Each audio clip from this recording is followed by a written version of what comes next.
చాలా సందర్భాల్లో నేను పాటలు మీటింగ్కి పాడే పాటలు జాగ్రత్తగా వింటూ ఉంటాను. మార్టిన్ లూథర్ గారు ఏమన్నారంటే, క్రైస్తవులు అబద్ధాలాడటం మీరు వినాలంటే వాళ్ళకు ఒక కీర్తన పుస్తకం ఇచ్చి పాటలు పాడమంటే సరిపోద్దంట. అంటే నేను వీళ్ళేం తప్పడట్లేదు, ప్లీజ్. ఆ పాట పెద్ద అబద్ధంలాగా ఉంటుందంట. ఎందుకనంటే ఈ పాటలో నేను యోబులాగా జీవిస్తాను, నేను మోషేలాగా జీవిస్తాను అని పాడేశారు కదా. నిజమేనా? నిజమేనా? కానీ మనం పాడేస్తాం. ఎవరో రాశారు, ట్యూన్ బాగుంది, పాడుకుంటే వెళ్ళిపోతాం. అయితే నేను అది చెప్పింది క్రిటిసైజ్ చేయడానికి కాదు, కానీ ఈరోజు నా వర్తమానం అదే.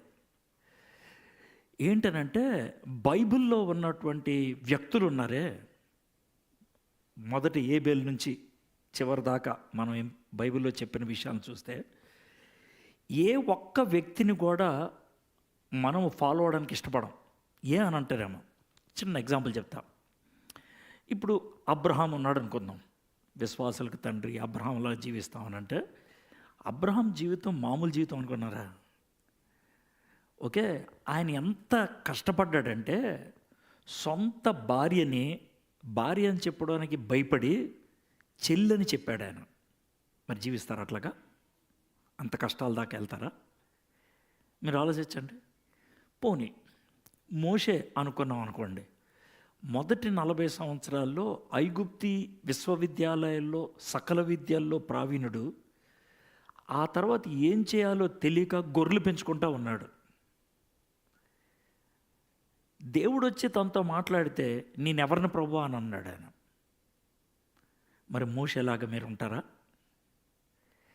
పోనీ దావీదు సొంత తండ్రి, ఈడు నా కొడుకు అని చెప్పుకోవడానికి ఇష్టపడలా. సొంత అన్నలు చిరాకు పడ్డారు, సొంత రాజు చంపేద్దాం అనుకున్నాడు, సొంత భార్య ఆయన్ని హేళన చేసింది. మరి దావీదులాగా ఉందాం అనుకుంటున్నారా? వద్దులండి, పాత నిబంధనల కొత్త నిబంధనలకు వచ్చేద్దామంటారా? ఒకవేళ మనం పౌలు ఇంట్లోకి వెళ్ళామనుకోండి, ఒక పెద్ద స్పోర్ట్స్ మ్యాన్ ఇంట్లోకి వెళ్ళినట్లు ఉంటుంది. ఒక పెద్ద స్పోర్ట్స్ మ్యాన్ ఇంట్లోకి వెళ్ళామనుకోండి, వాళ్ళ ఫ్రంట్ హాల్ కానీ ఏదైనా ఉన్నదనుకోండి, దాంట్లో అతను సంపాదించిన షీల్డ్లన్నీ ఉంటాయి. పౌలు గారి ఇంటికి వెళ్తే ఎక్కడ పడితే అక్కడ ఫోటోలు లేకపోతే సర్టిఫికెట్లు ఉంటాయి. ఏంటి ఆ సర్టిఫికెట్లు? నన్ను ఇక్కడ 39 కొరడా దెబ్బలు కొట్టారు, ఇక్కడ బెత్తాలతో కొట్టి నన్ను పడేశారు, ఇక్కడ రాళ్లతో కొట్టి నేను చచ్చిపోయాను అనుకొని వదిలేశారు. ఇవి ఉంటాయి షీల్డ్. వెళ్తారా ఆయనలాగా, పౌల్లాగా ఉంటారా? పోనీ పేతురు, ఆయన ఎంత ఇబ్బంది పడ్డాడంటే చివరికి తిరగేసి సిలువేసుకొని చచ్చిపోయాడు ఆయన. నేను ఈ మాటలన్నీ ఎందుకు చెప్తున్నానంటే, బైబిల్లో ఉన్నటువంటి ఏ క్యారెక్టర్ని చూసినా, ఏ వ్యక్తిని చూసినా, ఈయనలాగా నేను ఉన్నాను సార్, అమ్మో మనకొద్దు, నా వల్ల కాదంట. ఇది ఒక ఎత్తు అయితే, ఇప్పుడు నాకు వచ్చే ప్రశ్న ఏంటి చెప్తాను. వీళ్ళ దేవుడు ఎవరు? దేవుడు అబ్రహాము దేవుడు, తర్వాత మోషే గారి దేవుడు, దావీదు గారి దేవుడు, పౌలు గారి దేవుడు, పేతురు గారి దేవుడు, మనం ఈ పేర్లు చూసాం కదా. వీళ్ళ దేవుడు చేతకానోడా? ఇది నా ప్రశ్న.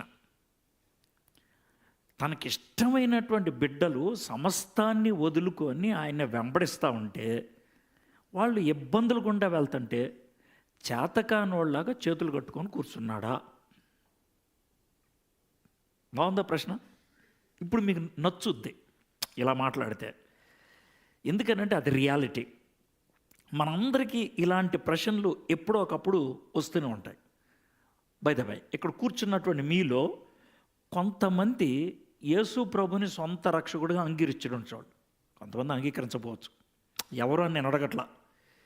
మీరు అంగీకరించిన వాళ్ళు అయితే ఇప్పుడు నేను చెప్పే మాటలు మీరు బాగా అర్థమవుతుంది. ఏంటనంటే, యేసు ప్రభుని అంగీకరించక ముందు, యేసు ప్రభుని అంగీకరించిన తర్వాత ఆలోచిస్తే మీకు సమస్యలు ఎప్పుడు ఎక్కువైనాయో తెలుసా? యేసు ప్రభుని అంగీకరించినాకే అప్పుడే ఎక్కువైనాయి. ఇదేంటి సార్, నేను యేసు ప్రభుని అంగీకరించిన తర్వాత శోధనలు ఎక్కువైపోయినాయి, సమస్యలు ఎక్కువైపోయినాయి, బాధలు ఎక్కువైపోయినాయి, నేను ఏమన్నా పొరపాటు చేశానా అనే ప్రశ్న రావటం అనేది సహజమే. అయితే ఈరోజు, రేపు, ఎల్లుండి 3 రోజులు ఒకే వ్యక్తి జీవితాన్ని చూస్తే బాగుంటుంది అనిపించింది నాకు. అంటే ఒక ఒక స్టోరీ అర్థమవుతే కనుక మీరు ఇంకొంచెం చదువుకోవడానికి వీలవుతుంది. ఎవరి గురించి సార్ అని అంటే, పాత నిబంధన ఆది కాండంలో ఉన్నటువంటి యోసేపు జీవితం. ఇది నేను ఈ 3 రోజులు చూడాలనుకుంటుంది. 3 రోజులు 3 వర్తమానాలు. ఈరోజు యోసేపుని పరిచయం చేస్తాను. ప్రవేశం లేకపోతే పరిచయం. రేపు యోసేపు యొక్క పరీక్ష. 3వ రోజు యేసు ప్రభు యొక్క యోసేపు యొక్క ఆయన యొక్క ప్రభుత్వం, అల్టిమేట్ రూల్. ఈ 3 మనము చూడబోతాం అన్నమాట. సార్, యోసేపుని ఎందుకు తీసుకున్నారు సార్ అని అంటే, దేవుడు అబ్రహాముని విశ్వాసులకు తండ్రి అన్నాడు, దాంట్లో ఎటువంటి డౌట్ లేదు. అబ్రహాముతో దేవుడు ఒక నిబంధన చేసుకున్నాడు. ఆ అబ్రహాము నిబంధనలో ఒక చిన్న భాగం మీకు చదివి వినిపిస్తాను. దాంట్లోంచి యోసేపు యొక్క గొప్పతనం ఏంటో మీకు చెప్తాను. ఆదికాండం 15వ అధ్యాయం 13వ వచనం నుంచి, ఆయన నీ సంతతి వారు తమది కాని పరదేశమందు నివసించి ఆ దేశపు వారికి దాసులుగా ఉందురు. వారు 400 ఏండ్లు వీరిని శ్రమ పెట్టుదురు. వీరు ఎవరికి దాసులవుదురో ఆ జనమునకే నేను తీర్పు తీర్చుదును. తర్వాత వారు మిక్కిలి ఆస్తితో బయలుదేరి వచ్చెదరు. నీవు క్షేమముగా నీ పితరుల యొద్దకు పోయేదవు. మంచి వృద్ధాప్యమందు పాతి పెట్టబడదువు. ఇది దేవుడు అబ్రహాముతో చెప్పిన మాట. ఇప్పుడు చూడండి, 400 సంవత్సరాలు తమకి కాని దేశంలో వాళ్ళు జీవిస్తారు. ఇది ఎక్కడ జరిగింది? ఐగుప్తు దేశంలో. ఐగుప్తు దేశంలో యోసేపుని బట్టే కదా 400 ఏళ్ళు ఉండగలిగింది. యోసేపుని బట్టే కదా అక్కడికి రాగలిగింది. యోసేపుని బట్టే కదా వాళ్ళకి అంత ఆస్తి అనేది దొరికింది అక్కడ. ఈ ఒక్క మనిషి ఒక దేశాన్ని నిలబెట్టాడు. ఈ ఒక్క మనిషి దేవుడి యొక్క ప్రణాళిక నెరవేరటానికి తన జీవితాన్ని సమర్పించాడు. ఇది యోసేపు. యోసేపు జీవితంలో మనం చూస్తే ఆయన్ని తృణీకరించారు, ఆయన్ని హింసించారు, ఆయన్ని చీకొట్టారు, మోసం చేశారు. కానీ చివరికి ఆయనే వాళ్ళకి రక్షకుడయ్యాడు. సో ఈ ప్రయాణాన్ని మనము ఈరోజు చూడటానికి ప్రయత్నం చేద్దాం.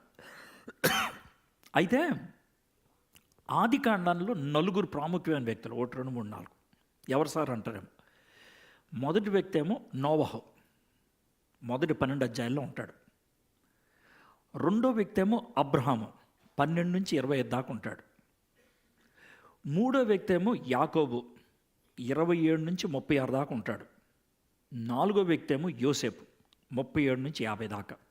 అంటే ఆది కాండాన్ని ఒక చపాతీ అనుకుంటే 4 ముక్కలు చేస్తే 4. ఈ 4 దేవుడే మన దేవుడు. సో మనము అందుట్లో చివరి వ్యక్తిని మనం చూడబోతా ఉన్నాం అన్నమాట ఈరోజు. అబ్రహాముకి 14 అధ్యాయాలు ఉన్నాయి, యోసేపుకి 12 అధ్యాయాలు ఉన్నాయి. తక్కువేం కాదు. అబ్రహాముతో రమారమి సెట్ అయినటువంటి వ్యక్తిగా మనం చూస్తాం. అయితే మన పితరులు అని 3 పేర్లు చెప్తారు. ఎవరెవరి పేర్లు? అబ్రహాము, ఇస్సాకు, యాకోబు. యోసేపు పేరు చెప్పరు. ఎందుకని? యాకోబు యొక్క 12 మంది కొడుకులు ఇశ్రాయేలీలు. ఇశ్రాయేలీలు మా పితరులు అంటారు కాబట్టి యోసేపు దాంట్లో యాడ్ అవడం. కానీ యోసేపు నుంచి నేర్చుకునేటువంటి పాఠం ఉంది. ఈరోజు మనం 37వ అధ్యాయాన్ని ధ్యానం చేద్దాం. బైబిల్ ఉంటే తీయండి. ఆది కాండం 37వ అధ్యాయం. ఈ 37వ అధ్యాయానికి 36 వచనాలు. ఓకే, ఈ 36 వచనాలకి 20 సంవత్సరాల చరిత్ర. ఎంత? 20 సంవత్సరాలు. మొదటి వచనం నుంచి చివరి వచనంకి వెళ్ళటానికి 20 సంవత్సరాలు పట్టింది. మనకి ఎంతసేపు పట్టు చావడానికి? 15 నిమిషాలు. 10 నిమిషాల్లో 20 ఇయర్స్ హిస్టరీ చదువుతున్నారు మీరు. అదనమాట. ఈ 36 వచనాల్లో 5 సన్నివేశాలు ఉన్నాయి. 1, 2, 3, 4, 5. ఈ ఒక్క అధ్యాయాన్ని డ్రామా వేస్తే డ్రామాలో 5 సీన్లు ఉంటాయి, 5 సీన్స్. 5 సీన్స్ ద్వారా ఈ మొదటి అధ్యాయాన్ని మనం ధ్యానం చేయబోతున్నాం. మీరు భారతీయులు బహ్రెయిన్లో ఉంటున్నారు, మీకు ఎంత బాగా వర్తిస్తుందో దీన్ని మనం చూద్దాం. అర్థమైందా? సో మనం వాక్యాన్ని చదివేటప్పుడు నాకు ఇది ఎంత మట్టుకు వర్తిస్తుంది, నాకు ఎంత మట్టుకు సెట్ అవుద్ది అనేది మనం చూసుకోవటం నేర్చుకోవాలి. నేను మొదటి వచనం చదువుతాను. యాకోబు తన తండ్రి పరదేశవాసిగా ఉండిన కనాను దేశంలో నివసించను. అంటే యాకోబు వాళ్ళ నాన్నకి అక్కమ్మ ఉండేది, మీ భాషలో చెప్తున్నా. కానీ యాకోబుకి అక్కమ్మ లేదు, పౌరసత్వం వచ్చేసింది. మీకు అర్థం కండి, సిటిజన్. ఆయనకేమో వీసా ఉండేది. ఎవరికి? ఇస్సాక్ కానీ అబ్రహాముకి కానీ వీసా ఉండేది. కానీ యాకోబు దగ్గరికి వచ్చేప్పటికి వీసా కాదు, సిటిజన్షిప్ వచ్చేసింది. సార్ వీసా ఉంటే ఏంటి సార్, సిటిజన్షిప్ ఉంటే ఏంటి సార్, ఇది మీకు వచ్చేటువంటి క్వశ్చన్. ఇప్పుడు ఎవరైనా ఇండియా నుంచి అమెరికా కానీ ఆస్ట్రేలియా కానీ యూరప్ కానీ వెళ్తే వాళ్ళు చేసే మొట్టమొదటి పని ఏంటంటే అక్కడికి వెళ్ళంగానే కొంచెం జీతం వచ్చిందంటే ఒక ఇల్లు కొనేసుకుంటారు. ఎందుకని? సెటిల్ అయిపోవడానికి. మీరు ఎవ్వరు కూడా ఇల్లు కొనుక్కోవడానికి ప్రయత్నం చేయరు. ఇక్కడ సెటిల్ అవ్వడానికి లేదు. సో మీరేం చేస్తారంటే ఎంత సంపాదించినా మీ ఊర్లో ఇల్లు కొట్టుకుంటారు, కావాలంటే 2-3 అపార్ట్మెంట్లు కొనుక్కుంటారు. కానీ ఇక్కడ మాత్రం కొంటే అమ్మేసే ఏదో ఒకటి కొంటారు. కారు కొనుక్కుంటారు, టీవీ కొనుక్కుంటారు, ఫ్రిడ్జ్ కొనుక్కుంటారు. అంటే మీరు ఇక్కడ జీవిస్తున్నా కూడా మీరు ఏమనుకుంటారంటే ఇది మా ఊరు కాదు, ఎక్కడ నేను ఉండను, కొంతకాలం అయిన తర్వాత వెనక్కి వెళ్ళిపోతాను, ఇది మీ యొక్క లైఫ్. కానీ సిటిజన్షిప్ ఉంటే కనుక ఇక్కడే నేను ఉంటాను. సార్ తేడా ఏంటి సార్ అని అంటే కనుక మీరు జాగ్రత్తగా ఉండండి. మీరు బహ్రెయిన్లో 20 ఏళ్ళు ఉన్నప్పుడు కూడా మీరు ఒకవేళ ఈస్ట్ గోదావరి వెస్ట్ గోదావరి అనుకోండి ఆయా బానవా అంటారు వాళ్ళు. అంటే మిమ్మల్ని ఏం వెక్కిరించట్లా, అంటే మీ ఒరిజినాలిటీ ఏం మారదు. కానీ అమెరికా వెళ్ళి 2 నెలలు ఉన్నాడు అనుకో, వాట్ యూ డూయింగ్ మే అంటాడు. మీకు అర్థమైందా?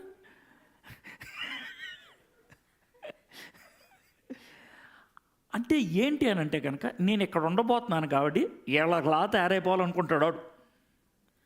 మీరు వెనక్కి వెళ్ళాలి కాబట్టి మన ఒరిజినాలిటీ వదులుకోకూడదు అనుకుంటారు మీరు. ఇప్పుడు మీకు బాగా సెట్ అయింది కదా.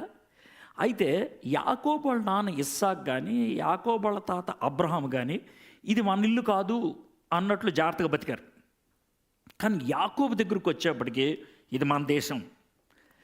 ఆ మన దేశం అనే ఫీలింగ్లో ఒక డేంజర్ ఉంది. ఏంటనంటే ఈ దేశంలో నేను ఉండబోతున్నాను కాబట్టి వీళ్ళ బట్టలు నేను వేసుకుంటా, వీళ్ళ భాష నేను నేర్చేసుకుంటా, వీలైతే వీళ్ళ దేవుళ్ళని నేను కూడా కొలుస్తా. మీకు అర్థమైంది కదా? వీళ్ళకున్న బుద్ధులు నేను తెచ్చుకుంటా. దీంతో డేంజర్ ఉంది. ఏంటి ఆ డేంజర్ అంటే వాళ్ళకలాగా వీళ్ళు తయారైపోవడం. యాకోబు సంతతి వాళ్ళు అలా తయారయ్యారు. వాళ్ళలో ఒకళ్ళు అయిపోయారు, వాళ్ళలో కలిసిపోయారు వాళ్ళలాగా. ఈరోజు నాకు ఒక కుర్రోడు అమెరికా నుంచి చాట్ చేశాడు, రాకముందే ఓ అరగంట సేపు చాట్ చేశాం. వాడితో విచిత్రమైన సమస్య. అన్న నాకు క్రిస్టియన్గా అనిపించుకోవటం ఇష్టం లేదన్నా అన్నాడు. మంచిది బాబు, ఏమనిపించుకోవాలనుకుంటున్నావు అంటే ఏమో నాకు తెలియదు అన్న అంటున్నాడు. మీరు నవ్వద్దు, అమెరికాలో ఉండే వాళ్ళు అలాగే ఉంటారు. వాడికి ఏం చేయాలో అడిగే తెలియదు. కొద్దిసేపు ఉన్నాక ఏమంటాడంటే, అన్నా నాకు యేసుక్రీస్తు అంటే ఇష్టం, యేసుక్రీస్తుతో నాకు సంబంధం కావాలి, యేసుక్రీస్తుకి నేను దగ్గరగా ఉండాలి, కానీ క్రిస్టియన్ అనిపించుకోకూడదు. దీనికి కూడా నవ్వద్దు, అమెరికా వాళ్ళు అలాగే ఉంటారు. వాడేంటో వాడికే తెలియదు. వీడు అక్కడికి వెళ్ళిన తర్వాత వాళ్ళలాగా తయారాడు. నేను ఎందుకు ఈ ఉదాహరణ చెప్పాను అని అంటే కనుక యాకోబు అక్కడ కనానీయుల మధ్యన జీవిస్తూ దేవుడిచ్చినటువంటి ఆ దేశంలో జీవిస్తూ వాళ్ళలాగా తయారై పాడైపోవడం మొదలుపెట్టాడు. యాకోబు వాళ్ళ సంతతి పాడైపోవడం మొదలుపెట్టారు. ఇక దేవుడు ఏం చేయగలడు? దేవుడు ఏం చేయగలడు? ఒకవేళ ఆ రోజు కనుక నా దేవుడు కనబడితే, ఏ రోజు ఏది దేవుడు ఈ స్ట్రగుల్ గుండా వెళ్తున్నావు, దేవా ఏం చేద్దాం అనుకుంటున్నావు, యాకోబు వీళ్ళంతా పాడైపోతున్నారు, అదేనయ్యా, నేను ఒక పని చేయదలుచుకున్నాను. ఏంటది? ఎక్కడి నుంచి మొత్తం అందరినీ వేరే దేశం తీసుకెళ్ళి అక్కడ కొంతకాలం బతికిన తర్వాత మళ్ళీ వెనక్కి తీసుకొస్తా. ప్రభు, ఏం మాట్లాడుతున్నావు నువ్వు? చాలా కష్టం కదా. అదే సులభమే. ఇక్కడుండి బాగు చేయడం కష్టం వాళ్ళని. ఎక్కడుంటే బాగోరు. కాబట్టి ఎక్కడి నుంచి అక్కడికి తీసుకెళ్తే బాగుపడిన తర్వాత మళ్ళీ వెనక్కి తీసుకొస్తా. 70 మందిని ఐగుప్తు దేశం తీసుకెళ్ళి వాళ్ళు 20 లక్షల మంది అయిన తర్వాత వెనక్కి తీసుకొచ్చి దేవుడు ప్లాన్ పూర్తి చేసుకున్నాడు. మీకు అర్థమైంది కదా? ఇప్పుడు మీకు ఇది ఎందుకు చెప్పానంటే, మీరు జాగ్రత్తమనండి. మీరు కష్టపడితే వచ్చారా, ఎవరితోనో డబ్బులు ఇస్తే వచ్చారా, లేకపోతే మీ చుట్టాలు ఇక్కడ ఉంటే వచ్చారా, ఎవరైనా మీకు అక్కడ వీసా తీస్తే వచ్చారా, నాకు తెలీదు. దేవుడు మిమ్మల్ని అక్కడ తెచ్చాడు. మరి ఆమెను ఎందుకు అంటున్నారో నాకు తెలీదు. బహుశా మీరు ఇండియాలో ఉంటే పనికిమాలలో వాళ్ళు అవుతారని ఇక్కడ తెచ్చాడేమో. మరి ఇప్పుడు చెప్పండి ఆమెన్. ఇండియాలో ఉంటే మీరు బాగుపడరని ఇక్కడ తెచ్చాడేమో. మీకు అర్థమైంది కదండి? ఎందుకనంటే దేశం వదిలి ఇంకో దేశానికి వచ్చిన వాళ్ళు ఈ 2 దోవల్లో ఏదో దోవలోకి వెళ్తారు. ఏ దోవలు సార్ అంటారేమో. వాడు పూర్తిగా బాగుపడిపోయి ఒక గొప్ప వ్యక్తిగా తయారై వెనక్కి వెళ్ళొచ్చు, లేదా ఎందుకు పనికిమాలిన వాళ్ళలాగా తయారైపోయి వెనక్కి వెళ్ళొచ్చు. ఈ 2 మార్గాలు ఏదో మార్గం. నేను ఇండియా నుంచి ఎలాగ వచ్చానో మళ్ళీ అలాగే వెళ్ళానని ఎవడు అండవు. అయితే బాగుపడి వెళ్తారు, లేకపోతే పూర్తిగా నాశనమై వెళ్తారు. ఎందుకు అని అంటే కనుక మీకు అడ్డెవరు లేరు ఇక్కడ. మీరు బాగుపడాలంటే ఎందుకు బాగుపడుతున్నారు అని అడిగేవాడు ఎవడు లేడు. పాడైపోతుంటే ఎందుకు పాడైపోతున్నారు అని అడిగేవాడు ఎవడు లేడు. ఇప్పుడు మీకు అర్థమైంది యాకోబు స్టోరీ అంత బాగా ఫిట్ అయిందో మీకు? ఇది పరిస్థితి అండి, యాకోబు పరిస్థితి. ఇది మొదటి వచనం. ఇలాంటి పరిస్థితుల్లో దేవుడు యోసేపుని సీన్లోకి తీసుకొచ్చాడు. యోసేపు జీవితాన్ని మొదటి అధ్యాయంలో చదువుతామే. ఒక బైబిల్ పండితుడు ఏమన్నాడంటే, నిద్రపోతున్నటువంటి అగ్నిపర్వతం అన్నాడు. ఎవరిని? యోసేపుని. నిద్రపోతున్న అగ్నిపర్వతం. అగ్నిపర్వతం అంటే ఏంటి మీకు తెలుసు కదా. నేను ఓసారి అమెరికాలో సెయింట్ హెలెన్ అనే ఓ పెద్ద పర్వతం, మైక్రోసాఫ్ట్ కంపెనీ ఉంటుంది, ఆ రాష్ట్రంలో ఉంటుంది. వాషింగ్టన్ అని ఆ రాష్ట్రంలో పెద్ద కొండ. ఎక్కడికి వెళ్ళినా కూడా కొండ కనబడుతుంది. పైనంతా కూడా తెల్లగా మంచు ఉంటుంది. నన్ను ఎవరైతే తీసుకెళ్లారో, భలే ఉంది సార్ మంచు కొండ అంటే, బాగుంటుంది సార్, మనం వెళ్ళొచ్చా దగ్గరికి అంటే వెళ్ళొచ్చు అని ఆ కొండ గురించి దారిలో చెప్తున్నాడు. ఏమన్నాడు తెలుసా? సార్, ఆ కొండ మంచుతో ఉంది కదా, చల్లగా ఉందనుకుంటారేమో, ఉండదు సార్ అన్నాడు. అదేంటి సార్ అన్న? అది అగ్నిపర్వతం సార్, అది అగ్నిపర్వతం. అది 10 సంవత్సరాలకు ఒకసారి నుప్పులు కొక్కుద్ది సార్. పోయినసారి నుప్పులు కక్కినప్పుడు దాని యొక్క లావ అంటే అగ్ని ఇది ఉంటుంది, అది 296 కిలోమీటర్లు వెళ్ళింది సార్. దారిలో ఉన్న పొలాలన్నీ తగలబెట్టేసింది సార్. 54 మంది చచ్చిపోయారు సార్. కానీ అందంగా కనబడుతుంది కదా, కనబడుతుంది సార్ అందంగా బయటికి, కానీ లోన్ అది కాదు. యోసేపు జీవితాన్ని ధ్యానం చేస్తున్నప్పుడు మనకు ఎలా వర్తిస్తుందో చెప్తున్నాను. మీ ముఖాలు చూస్తుంటే చాలా బాగున్నారండి, మీరు అందంగా ఉన్నారు. బహ్రెయిన్ వచ్చారేమో కదా, ఇండియాలో రాయిని మొత్తం పెయింట్లన్నీ పూసుకుంటున్నారు. ఇండియాలో అయితే పూసుకునేవారు, ఇక్కడ పూసుకుంటున్నారు. అంటే మీరు చేసే తప్పు అంటలేదు, అందంగా కనబడుతున్నారు అంటున్నా. మీరు అందంగా కనబడుతున్నారు, మంచి బట్టలు వేసుకున్నారు, బాగుంది. నేను దాన్ని కూడా తప్పు అంటలేదు. కానీ మీ ముఖం ఉన్నంత అందంగా మీ హృదయం ఉన్నదా అనేది ప్రశ్న. బయటికి నవ్వుతూ కనబడుతున్నారు, కానీ హృదయంలో కూడా నవ్వుతున్నారా అనేది నా ప్రశ్న.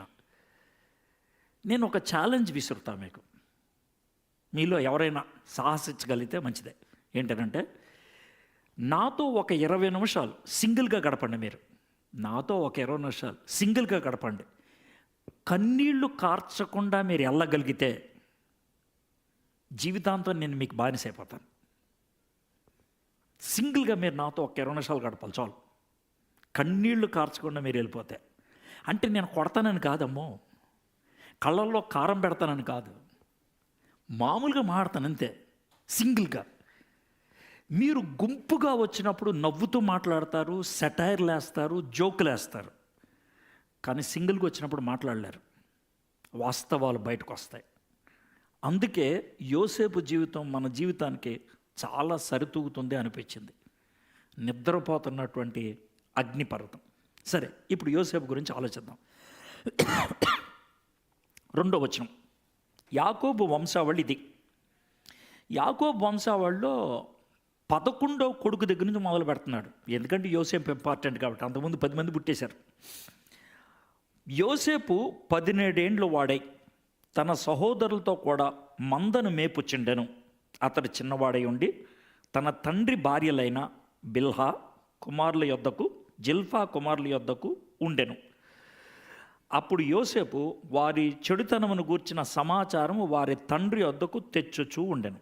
మీకు తెలిసినట్లుగా యాకోబు తాను ఒక అమ్మాయిని ప్రేమించాడు. వాళ్ళ మామ మోసం చేసి వాళ్ళ అక్కనిచ్చి పెళ్లి చేశాడు. 14 ఏళ్ళు ఉడిగం చేసి మొత్తానికి రేచల్ని సంపాదించుకున్నాడు. కానీ కొడుకులు పుట్టలేదు ఆవిడకే. 10 మంది పిల్లలు పుట్టిన తర్వాత 11వ వాడుగా పుట్టాడు యోసేపు. యోసేపు అంటే యాకోబుకి చాలా ఇష్టం. అయితే గుర్తుపెట్టుకోండి, ఈ 12 మంది పిల్లలు ఉన్నారే, ఈ 12 మంది పిల్లల్ని 2 తెగలుగా మనం చేయొచ్చు. ఒక తెగ ఏమిటంటే 22 కంటే ఎక్కువ, 22 అంటే వయసు. ఇంకో తెగ ఏంటంటే 21 కంటే తక్కువ. 21 కంటే తక్కువ వయసు వాళ్ళంతా ఇంటి దగ్గర గొర్రెలు కాస్తూ ఉండేవాళ్ళు. 22 దాటిన వాళ్ళంతా దూరం వెళ్ళి వాళ్ళ గొర్రెల్ని వాటిని కాసుకుంటూ ఉండేవాళ్ళు. ఇంటి దగ్గరే ఇళ్ళు కాసుకుంటాడు. ఆ ఇంటి దగ్గర గొర్రెలు కాసుకునేటువంటి వాళ్ళు ఈ పిల్లలు. ఆ పిల్లలు ఎవరంటే దాను, నెఫ్తాలి, గాదు, అషేరు, యోసేపు. ఈ 5 వీళ్ళు ఇంటి దగ్గర గొర్రెలు కాచుకునేవాడు. అర్థమైందా? అయితే దీని గురించి మనకి చెప్పింది ఏంటనంటే, యోసేపు రోజు ఇంటికి వచ్చినప్పుడు వాళ్ళ నాన్నకి వాళ్ళ అన్నోళ్ళు చేసిన చెడ్డ పనులని చెప్తూ ఉండేవాడు. ఎందుకు చెప్పేవాడు చెడ్డ పనులు? ప్రతి దాంట్లోంచి పాయింట్ నేర్చుకోము. ఎందుకు చెప్పేవాడు అంటే, ఈయన చేసేవాడు కాదు కాబట్టి. వాళ్ళు చేసేవాళ్ళు. ఈయన చేసేవాడు కాదు, ఆయన చేసేవాడు. అందుకే ఇంటికి వచ్చి, నాన్న డాన్ ఎలా చేశాడు, నెఫ్తాలి ఎలా చేశాడు, ఆషేర్ ఇలా చేశాడు అని చెప్పుకుంటూ ఉండేవాడు. దీంతో అంటే ఆ నలుగురికి కూడా ఎవరంటే ఇష్టం ఉండేది కాదు, యోసేపు అంటే. దీని నుంచి కూడా మనం పాఠం నేర్చుకోవచ్చు. ఏంటది పాఠం అని అంటే, యోసేపు వాళ్ళ అన్నల యొక్క ప్రభావంలోకి మీకు అర్థమైంది కదండి, ఎల్లలా తాను మాత్రం జాగ్రత్తగా బతుకుతున్నాడు. ఎందుకు అనంటే, మీరు గుర్తుపెట్టుకోవాలి, మీరు ఒక పాశ్చాత్య దేశంలోకి రాగానే ఇక్కడంటూ ఒక కల్చర్ ఉంటుంది కదా. ఆ కల్చర్లోకి ఖచ్చితంగా వెళ్ళిపోవాలని ఏం లేదు. నేను అనేది బహ్రెయిన్ కల్చర్లో కాదు, భారతీయుల కల్చర్. ఇక్కడికి వచ్చిన భారతీయులు కూడా లైఫ్ స్టైల్ వేరుగా ఉంటుంది. మీకు తెలుసు ఆ లైఫ్ స్టైల్ ఎలా ఉంటుందో. అలాంటి లైఫ్ స్టైల్లోకి అందరూ వెళ్ళిపోతున్నారన్నా నేను కూడా వెళ్ళిపోవాలి అనేది ఏమి లేదు. యోసేపు అన్నల ప్రభావం మీదకి ఆయన వెళ్ళలేదు, జాగ్రత్తగా ఉన్నాడు ఆయన. మరి మీరు ఉండగలుగుతున్నారా? ఆలోచించుకోండి. ఇదంతా ప్లెయిన్ స్టోరీ, మధ్యలోంచి టర్నింగ్ పాయింట్ కనబడుతుంది. ఇప్పుడు 3వ వచనం, మరియు యోసేపు ఇశ్రాయేలు వృద్ధాప్యమందు పుట్టిన కుమారుడు గనుక తన కుమారులందరికంటే ఎక్కువగా అతన్ని ప్రేమించి అతని కొరకు విచిత్రమైన నిలువుటంగిని కుట్టించాను. అతని సోదరులు తమ తండ్రి అతనిని తమకు అందరికంటే ఎక్కువగా ప్రేమించుట చూచినప్పుడు వారు అతని మీద పగపెట్టి అతని క్షేమ సమాచారమైన అడగలేకపోయిరి. దీంట్లో ఒక చిన్న సమస్య మనం తెలుసుకోవాలి. యాకోబుకి వాళ్ళ నాన్న దగ్గర నుంచి ప్రేమ దొరకలా. ఇది చాలా ఇంపార్టెంట్ పాయింట్, నేర్చుకోండి. యాకోబుకి వాళ్ళ నాన్న దగ్గర నుంచి ప్రేమ దొరకలా. వాళ్ళ నాన్న ఎవరు? ఇస్సాకు ఎవరిని ఎక్కువ ప్రేమించేవాడు? ఏసావుని ప్రేమించేవాడు. కాబట్టి యాకోబుకి ప్రేమ దొరకలా. అమ్మేమో పోరా అని చెప్పి పంపించేసింది. తండ్రి ప్రేమ కొదువైనప్పుడు, తల్లి ప్రేమ దొరకనప్పుడు మన పిల్లలు ఏం చేస్తారు తెలుసా? బయట వాళ్ళ ప్రేమను ఆశిస్తారు. మీ పిల్లలు వేరే అమ్మాయిని కానీ వేరే అబ్బాయిని కానీ ఎక్కువ ప్రేమిస్తున్నారంటే దానికి సమస్య ఏంటంటే మీరు చూపించాల్సినటువంటి ప్రేమ చూపించినప్పుడు జరిగేటువంటి పర్యవసానం ఇది. ఇప్పుడు మనోడు వెళ్ళిపోయాడు, రేచల్ని ప్రేమించాడు, చూడంగానే ప్రేమలో పడిపోయాడు. ఎంతగా ప్రేమించాడంటే ఒక పండితుడు ఏమంటాడంటే యాకోబుని యేసు ప్రభుతో పోల్చాడు. ఎలా అంటే యేసు ప్రభు తన సంఘం కోసం ఎంతైనా సేవ చేయడానికి ఇష్టపడ్డాడు, సిలువ మీద చచ్చిపోవడానికి కూడా ఇష్టపడ్డాడు. అదేవిధంగా యాకోబు తాను ప్రేమించినటువంటి రేచల్ కోసం తాను 14 సంవత్సరాలు పనిచేయడానికైనా ఇష్టపడ్డాడు. అందుకే ఓ పండితుడు ఏమన్నాడంటే, యూ అండ్ మీ, నువ్వు నేను మారు మనసు పొందిన వాళ్ళమైతే వీర్ గాడ్స్ రేచల్ అన్నాడు. మనం దేవుని యొక్క రేచల్ అంటారు. మన కోసం దేవుడు ఏమైనా చేయడానికి ఇష్టపడతాడు. ఎంత బాగుంది కదా. అయితే దీనికి ఇంకో సమస్య ఉంది. నాన్న దగ్గర నుంచి ఈయనకి ప్రేమ రాలేదు కదా, ఈ కొడుకు మీద ఆ ప్రేమంతా చూపిస్తున్నాడు. ఎందుకని? నాకులాగా వీడు అవ్వకూడదని. ప్రేమ దొరకకపోతే ఒక సమస్య, ప్రేమ ఎక్కువైతే కూడా ఇంకో సమస్య. యోసేపు మీద ఎక్కువ ప్రేమ చూపించేటప్పటికి, ఆయన ఈ అంగి గింగి కుట్టించేప్పటికి మిగిలిన వాళ్ళకి వీళ్ళకి ఏమొచ్చింది? కాన్ఫ్లిక్ట్ వచ్చింది. అన్నోళ్ళు యోసేపు మీద అసూయ. ఇప్పుడు ఓ చిన్న ప్రశ్న రావచ్చు, జాగ్రత్తగా వినండి. ఒకవేళ యోసేపుని పిలిచి, యోసేపు ఏంటా మీ అన్నోళ్ళంతా నిన్ను ఇలా చేస్తున్నారంటే, సార్ నేనేం చేయను సార్, నేనేం చేయను. మా నాన్నని ఏమన్నా అంగి కుట్టించమని అన్నానా? ఆయన కుట్టించాడు, నేనేం చేయను. నాకున్న అంగీని చూసి వీళ్ళు అసూయ పడితే నేనేం చేయాలి సార్, నేనేం చేయాలి? జాగ్రత్త వినండి. యోసేపు ఆ అసూయను బాగా హ్యాండిల్ చేశాడు. మరి మీరు హ్యాండిల్ చేస్తారో లేదు నాకు తెలియదు. ఎగ్జాంపుల్ చెప్తాను. మీకు యోసేపు అంగీ లాంటిది మీకేముంది అని చెప్తారేమో. మీలో కొంతమందికి సడన్గా ఒక మంచి ఉద్యోగం వచ్చిందనుకోండి, లేదా మీలో ఎవరికైనా ఒక డీల్లో కారు వచ్చిందనుకోండి, లేదా మీలో ఎవరికైనా ప్రమోషన్ వచ్చిందనుకోండి, లేదా మీలో ఎవరైనా ఒక మంచి పాట పాడారనుకోండి, ప్రజలందరూ మీ మీద ఒక విధమైన కన్ను వేస్తారు. ఫీల్ అయిపోతారా? మీరు గొప్పగా ఫీల్ అయిపోతారా? ఆలోచిస్తారా? ఒకవేళ అలా ఆలోచించే వాళ్ళైతే ఆ అసూయకి నీరు పోసిన వాళ్ళు అవుతారు. నీరు పోసిన వాళ్ళు. అక్కడ యోసేపు బాగా తగ్గి ఉండనటం అనేది మనం చూసాం. నెక్స్ట్ వద్దాం మళ్ళీ 4వ వచనం. అతని సహోదరులు తమ తండ్రి అతనిని తమ అందరికంటే ఎక్కువగా ప్రేమించి చూచినప్పుడు వారు అతని మీద పగపెట్టి, నేను 9వ వచనం దాకా చదువుతాను. పగ అనే మాట ఎన్నిసార్లు కనబడుతో చూడండి. అతని క్షేమ సమాచారమైనను అడగకపోయిరి.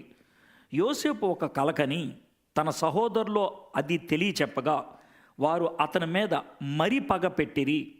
అతడు వారిని చూచి, నేను కనిన ఈ కలను మీరు దయచేసి వినుడి. అదేమనగా, మనము చేనిలో పనులు కట్టుచుంటిమి. నా పన లేచి నిల్చుండగా మీ పనులు నా పనను చుట్టుకొని నా పనకు సాష్టాంగపడినని చెప్పాను.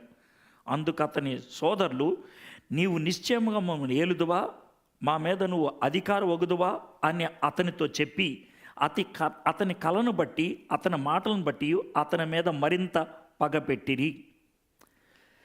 ఇక్కడి నుంచి మీ లైఫ్ గురించి ఆలోచించండి.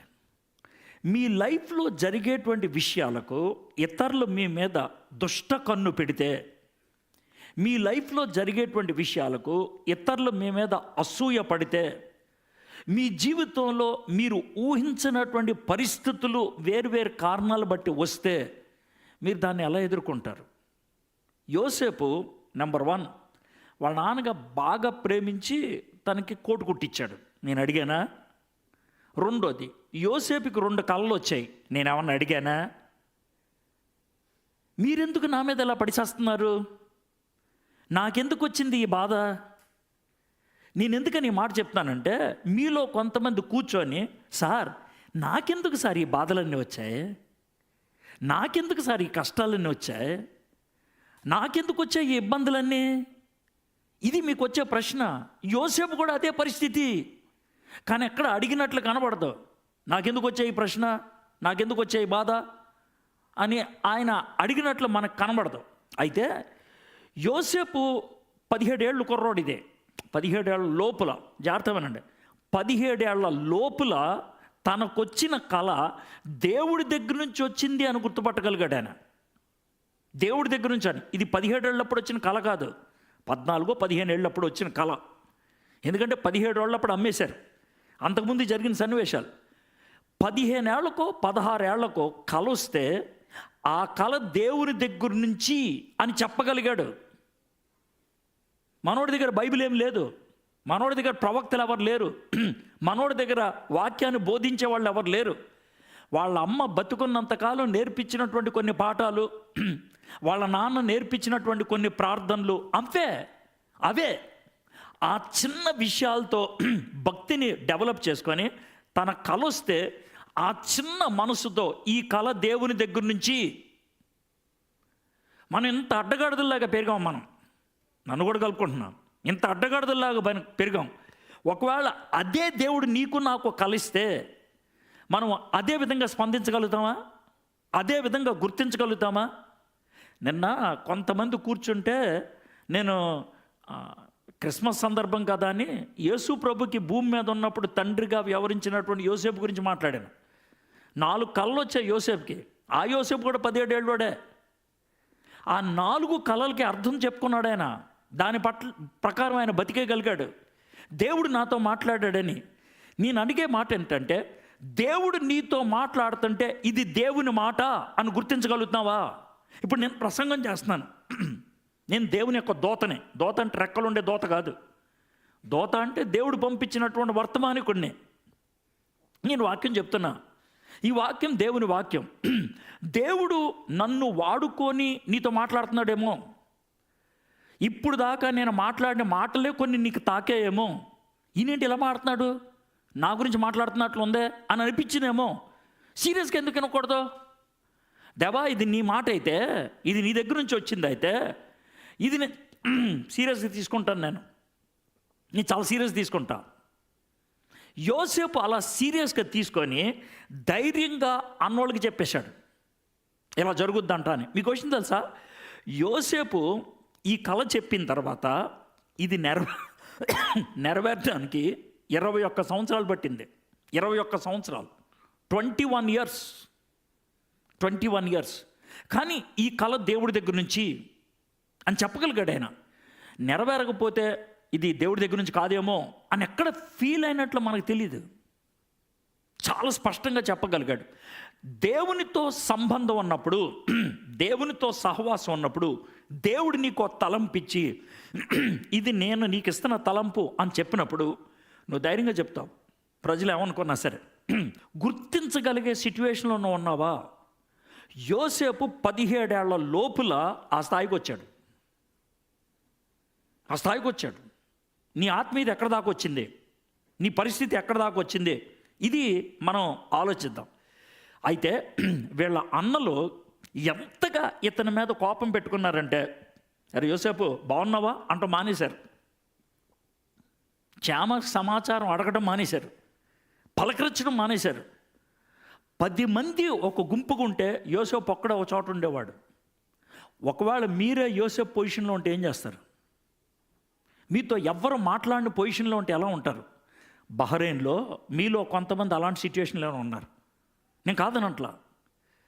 మీరు ఆఫీస్కి వెళ్ళినప్పుడు 10 మంది ఉంటారు, చర్చికి వచ్చినప్పుడు 10 మంది ఉంటారు, కానీ రూమ్కి వెళ్ళినప్పుడు మీరు ఒక్కళ్ళే ఉంటారు. బహుశా మీలో కొంతమంది ఎలాంటి సిచ్యువేషన్లో ఉంటారంటే, ఎలాంటి పరిస్థితుల్లో ఉన్నారంటే, మీకున్న బాధలు పంచుకోవడానికి మీకు ఎవరు లేరేమో, మీకున్నటువంటి కష్టాలు పంచుకోవడానికి ఎవరు లేరేమో. యోసేపు అదే పరిస్థితిలో ఉన్నాడు. తర్వాత ఏం జరిగింది చూద్దాం. 9వ వచనం. అతడు ఇంకొక కల కని తన సహోదరులకు తెలియజేసి, ఇదిగో నేను మరి ఒక కల కంటిని, అందులో సూర్యచంద్రులను 11 నక్షత్రమును నాకు సాష్టాంగ పడినని చెప్పాను. అతడు తన తండ్రితోనూ తన సహోదరులతోనూ అది తెలియజెప్పినప్పుడు అతని తండ్రి అతనితో, నీవు కనిన ఈ కల ఏమిటి? నేను నీ తల్లియు నీ సహోదరులను నిశ్చయముగా వచ్చి నీకు సాక్షాంగ పడదుమా అని అతన్ని గద్దించను. అతని సోదరులు అతని యందు అసూయపడిరి. అయితే అతని తండ్రి ఆ మాట జ్ఞాపకం ఉంచుకున్నాడు. ముందు వచ్చిన కళ ఏంటంటే పనలు అంటే తీసుకెళ్దాం, ఈ గోధుమలు కానీ వరి కానీ కట్టలు. యోసేపు కట్ట ఒకటే నుంచుందంటే మిగిలిన కట్టలన్నీ కూడా సాష్టాంగ పడుతున్నాయి. ఇప్పుడు గోధుమ కానీ వరి కానీ కట్టల చివరి ఏముంటాయి? గోధుమలు ఉంటాయి, లేకపోతే బియ్యం ఉంటాయి. ఇది దేనికి సాదృశ్యం? అరే, మీరు తిండి కోసం నా దగ్గరికి అడుక్కుంటానికి వస్తారా అన్నాడు. అది యోసేపు గుర్తించింది. 17 ఏళ్ల లోపల తిండి కోసం నా దగ్గరకు వస్తారు. 21 సంవత్సరాల తర్వాత తిండి కోసం వచ్చారు అడుక్కోవడానికి. ఎంత పర్ఫెక్ట్గా సెటిల్ అయిందో చూడండి, ఎంత పర్ఫెక్ట్గా. దేవుడితో మనం కనెక్ట్ అయి ఉంటే దేవుడు మనతో చాలా విషయాలు చెప్పుకోవడానికి ఇష్టపడతాడు. ఇక్కడేమన్నాడు?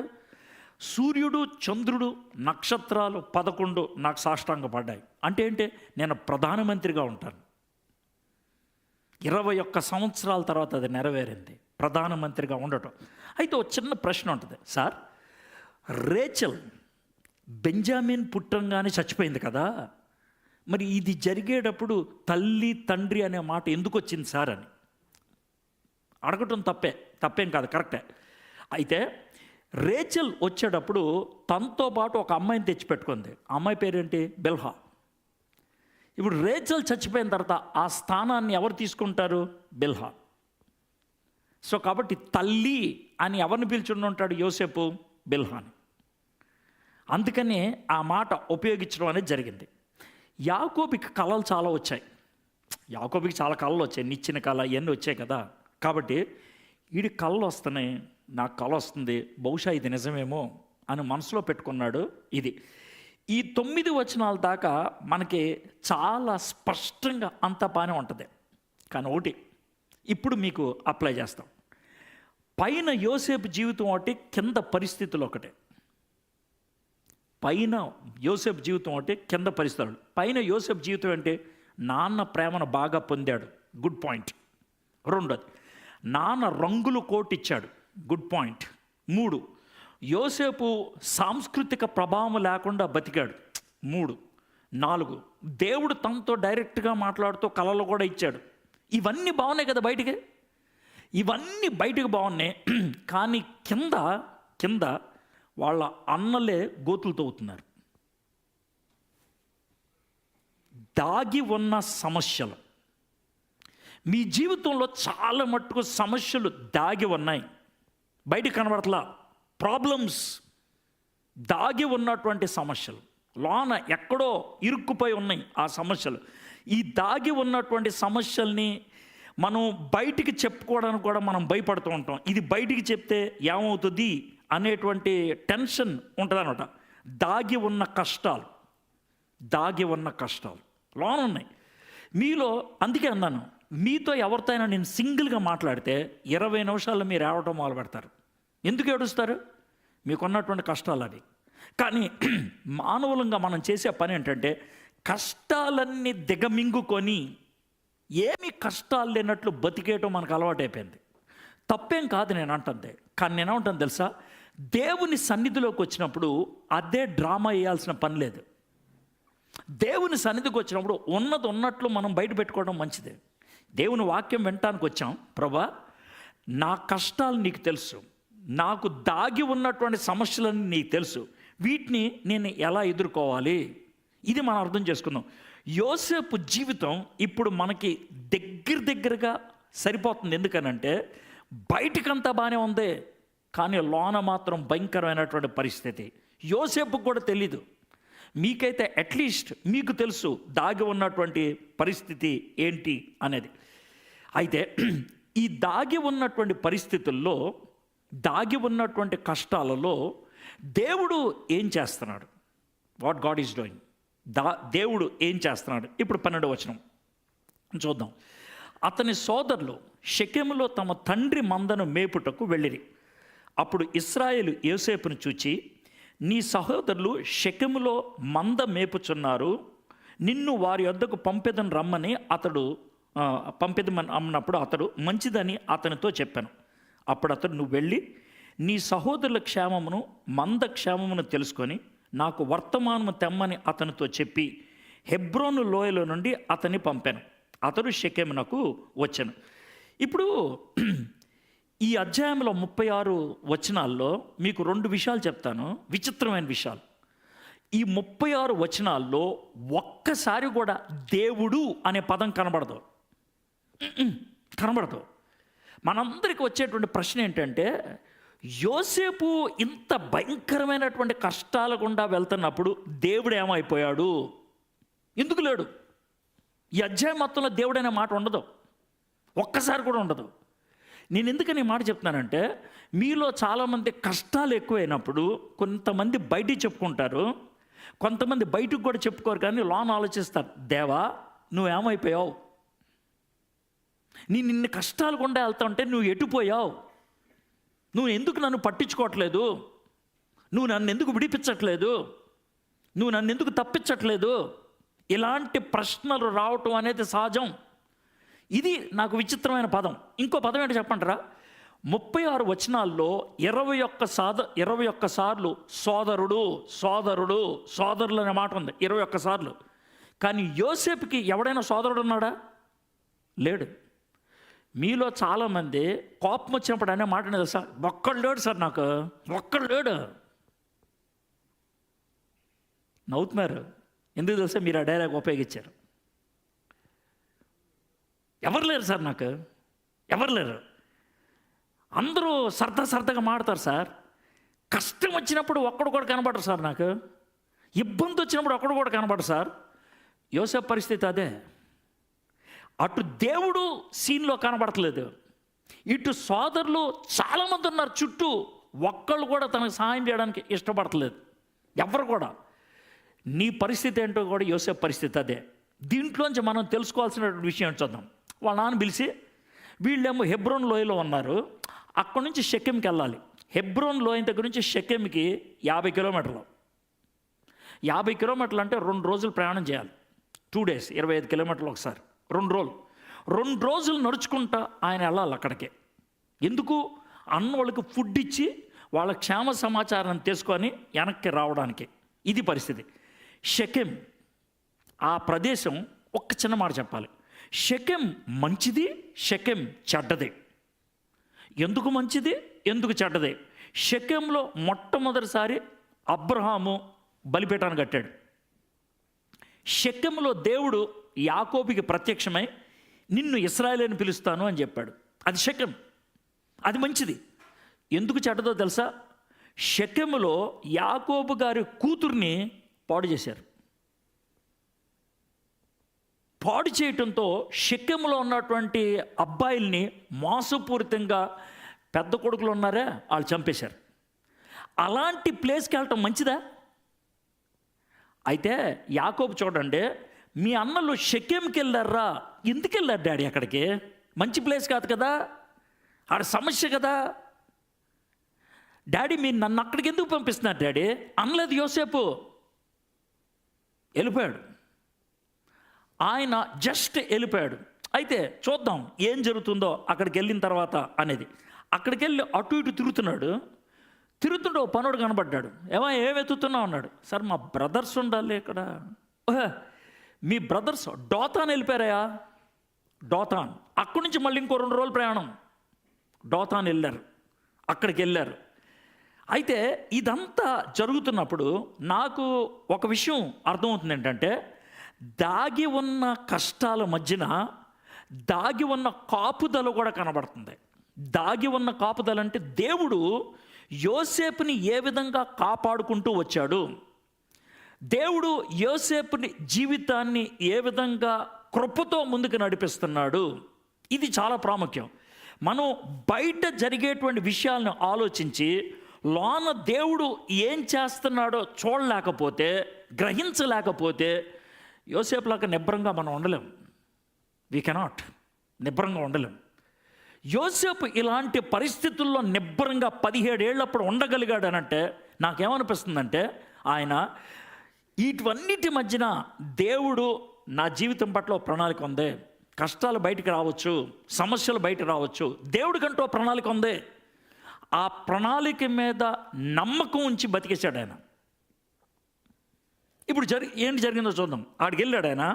అక్కడికి వెళ్ళిన తర్వాత అన్నోళ్ళు ఏం చేశారు? అరే కలలుగానే వాడు వచ్చాడురా, ఈడు కలలు నెరవేరకూడదు, అది వాళ్ళ గొడవ. యోసేపు మీద కదా వాళ్ళ కోపం. ఈడి కలలు నెరవేరకూడదు. మనం ఏం చేద్దామంటే ఈయన్ని గుంటలో పడేద్దాం, చంపేసి గుంటలో పడేద్దాం, ఏదో అడిమృగం వచ్చి చంపేసిందని చెప్దాం అని అంటే రూబేన్ వచ్చాడు. అర్రే వజ్రా చంపొద్దురాని. ఇదే కాపుదల అంటే. మీకు అర్థమైంది కదండి, ఇదే కాపుదల అంటే. 10 మంది చంపేద్దాం అనుకుంటే ఒకడొచ్చి చంపొద్దురా అని అన్నాడు. దేవుడు రూబేన్ని వాడుకున్నాడు. అంటే రూబేన్ ఏదో మంచివాడు అంటలేదు నేను, రూబేన్ని వాడుకున్నాడు. ఆ తర్వాత నేను స్టోరీ చదవట్లేదు, టైం వేస్ట్ అవుతుందని, లేట్ అయిపోయిందని. ఆ తర్వాత రూబేన్ ఎక్కడికో బయటికి వెళ్ళాడు. అప్పుడే మిద్యానీలు వస్తున్నారు, వ్యాపారవేత్తలు ఒంట్ల మీద వస్తూ ఉన్నారు. యోధాకు ఒక ఐడియా వచ్చింది, రే వీడి చంపేస్తే మనకు వచ్చేది ఏమందరా, వాళ్ళకి అమ్మేద్దాం, వాళ్ళకి అమ్మేద్దాం అనేది దేవుని యొక్క కాపుదల. వీడిని చంపొద్దు, దేవుని యొక్క కాపుదల. ఆ టైంలో వాళ్ళు వ్యాపారవేత్తలు రావటం దేవుని యొక్క కాపుదల. నేను ఎందుకని ఈ మాట చెప్తానంటే, కొన్ని సందర్భాల్లో మనం కూర్చొని నా జీవితంలో ఏం జరిగింది, ఎందుకు అలా జరిగిందని ఆలోచిస్తే, జాగ్రత్తగా ఆలోచిస్తే దేవుడు కనబడినక్క హస్తం కనబడుతూ ఉంటుంది అక్కడ. God's invisible hand. ఇక్కడ గాడ్స్ ఇన్విజిబుల్ హ్యాండ్, అది కాపుదల.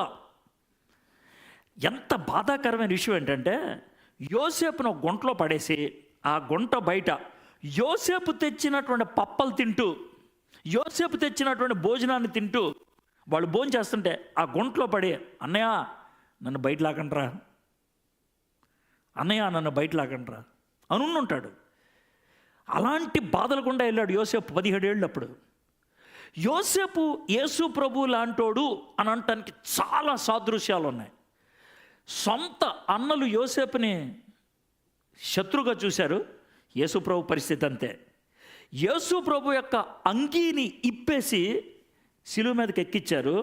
యోసేపు అంగీని ఇప్పేసి గుంటలో పడేశారు. యేసు ప్రభుని అమ్మేశారు, యోసేపుని అమ్మేశారు. చాలా సిమిలారిటీస్ ఉంటాయి. ఎంత చేసినా అన్నయ్యల్ని తిట్టలేదు యోసేపు. ఎంత చేసినా యేసు ప్రభు వారు, తండ్రి వీరేం చేస్తున్నారు, వీరేరు గారు వీరిని క్షమించండి అని. సో మెనీ సిమిలారిటీస్ యోసేపులో మనం చూడగలుగుతాం. సరే, వాళ్ళు వచ్చారు, అమ్మేశారు. బహుశా మనోడు చిన్న గోచి ఉండుంటుంది అంతే. ఎందుకంటే పైన అంగి తీశారు కదా, గోచి ఉండుంటుంది. ఆ గోచి కట్టుకొని ఒంటి మీద కూర్చున్నాడు. నాకు తెలియకడుతాను, గొర్రెల కాపరికి రంగురంగుల అంగి ఎందుకు, వాళ్ళ నాన్న ఎందుకు కుట్టించాడు నాకు తెలీదు. కానీ తెలియకుండానే ఆ అంగి కొడుక్కేసి ఏమని చెప్తున్నాడు తెలుసా, అరే ఒకరోజు నువ్వు రాజు అవుతారా. I don't know. స్టోరీ చూస్తూ ఉంటే దేవుడు ఏ విధంగా విచిత్రమైన పద్ధతుల్లో పనిచేసుకుంటూ వస్తున్నాడో మనకు అర్థమవుతూ ఉంటుంది. సరే, అమ్మేశారు, వెళ్ళిపోయాడు. అయితే ఇప్పుడు ప్రశ్న ఏంటనంటే, సార్ దేవుడు ఏం చేస్తున్నాడు? జాగ్రత్త వినండి, ఇక్కడ ప్రాముఖ్యమైన దేవుడు ఏం చేస్తున్నాడు. మీకు ఇంకొక విషయం చెప్తే ఇంకా కోపం వస్తుంది మీకు. ఏంటి కోపం అంటే, ఊరి పేరు గుర్తుపెట్టుకోండి, డోతాన్లో జరిగిన విషయం. ఇదే డోతాన్లో, ఇదే ప్లేస్లో 1000 సంవత్సరాల తర్వాత ఇంకో సంఘటన జరిగింది కరెక్ట్గా డోతాన్లో. ఇది ఎక్కడ ఉంటుందంటే, రాజులు 2వ గ్రంథం 6వ అధ్యాయంలో ఉంటుంది. ఏంటి సార్ విషయం ఏంటంటే, ఇదే డోతాన్లో ఎలీషా అనే ప్రవక్త ఉన్నాడు. ఇదే డోతాన్లో ఎలీషా అనే ప్రవక్త. పక్కన సిరియా దేశం ఉన్నది. సిరియా దేశపు రాజుకి కోపం వస్తుంది ఒకసారి. ఎందుకనంటే, తనకు సైనిక అధికారులందరినీ పిలిచి, అరే మీలో ఎవడో మంచోడు కదరా. ఎందుకు సార్ అంటే, నేను ఏ ప్లాన్ వేసినా ఇశ్రాయేలీలకు ఎలా తెలిసిపోతుంది, మీరెవరో ఒకళ్ళు చెప్పకపోతే. సార్ మేము ఎవరేం చెప్పలేదు, అబద్ధం ఆడదో, మొత్తం అందరినీ చెప్పేస్తాను అని అంటే, సార్ ఒక్క నిమిషం ఆగండి సార్, అక్కడ ఒక ప్రవక్త ఉన్నాడు సార్, ఏం పేరు ఆడితే, ఎలీషా. వాడు ఏం చేస్తాడు? ఏం లేదు సార్, వాడి ధ్యానంలోకి వెళ్తే మీరేమి ప్లాన్ వేసుకున్నారో దేవుడు అతనికి చూపిస్తాడు సార్. ఓహో, ఇదే విషయం. నిజం సార్, మేము ఎవరు చెప్పట్లా, వాడికి మొత్తం అంతా చెప్తున్నాడు. రే ఓ పని చేయండి రా, రాత్రి వెళ్ళిపోయి ఆడెక్కడున్నాడో వాడు చుట్టూ మన సైనికులు సెట్ అయిపోవాలన్నారు. ఇది ఒక చిన్న గుట్ట, ఆ గుట్ట మీద ఎలీషా ఉన్నాడు.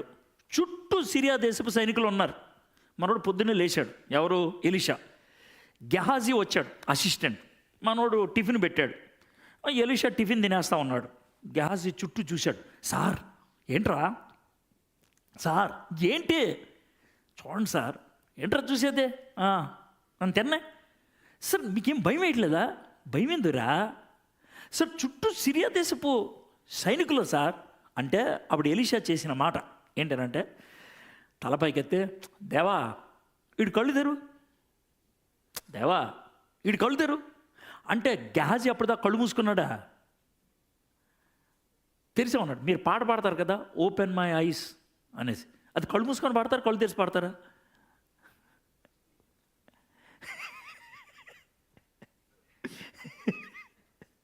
అంటే మిమ్మల్ని అంటలేదు. మీరు నా కళ్ళు తెరువు ప్రభా అని కళ్ళు తెరిచి ప్రార్థన చేస్తారు. ఇంకేం తెరవాలి అంటే మీరు అడుగుతుంది ఈ కళ్ళు తెరవమని కాదు, ఈ కళ్ళు తెరవమని.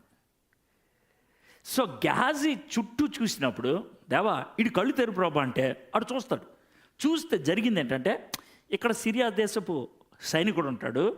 ఈ సిరియా దేశపు సైనికుడికి కరెక్ట్గా 2 అడుగులు ముందు అగ్నిరథం ఉంది.